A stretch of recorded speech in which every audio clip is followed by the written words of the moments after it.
ஆமா என்னம்மா லிஃப்ட் கேட்டீங்க கொடுத்தேன் போயிட்டே இருக்கோம். யார் ஒருத்தரை பத்தி ஒண்ணுமே சொல்லியே. உன் பேர் என்ன? தேவி.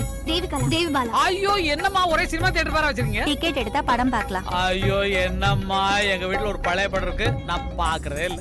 எனக்கெல்லாம் புது படம் பாக்குறதுதான் ரொம்ப இன்ட்ரெஸ்ட். எங்கம்மா முடியுது. இப்படி பேசிக்கிட்டே இருந்தா வணக்கம் போட்டுருவாங்க. ஓப்போ சரி அத விடுறா. பசிக்குதுடா. ஏதா இருக்குதா? இருக்க என்ன? அதான் அந்த பானையில குளு குளுன்னு தண்ணி இருக்கு. ஒரு 5 டம்ளர் குடிச்சிட்டு குப்புறப்படுத்துக்க. நக்கல். ஆமா உன்கிட்ட ஏதாவது காசு இருக்கா? கானா எழுதுறவங்க கிட்ட பேனா இருக்கும். காசு இருக்குமா? டேய் டேய் இருடா இருடா இதா பாருடா. பஸ் போ மிச்சம் 101 ரூபா இருக்குடா. 101 ரூபாய் இருக்கா? ஆமாண்டா. பணம் இருந்தா பார்ல தண்ணி, பணம் இல்லைன்னா பானை தண்ணி. இப்பயே பாருக்கு போறோம், பீருக்கு வேலை கொடுக்குறோம். என்னடா போருக்கு போற மாதிரி சொல்ற? சரி வா. என்ன வாசனடா. இங்க வேணாம் மச்சான். ஏன்? இங்க வாஸ்து சரியில்லை.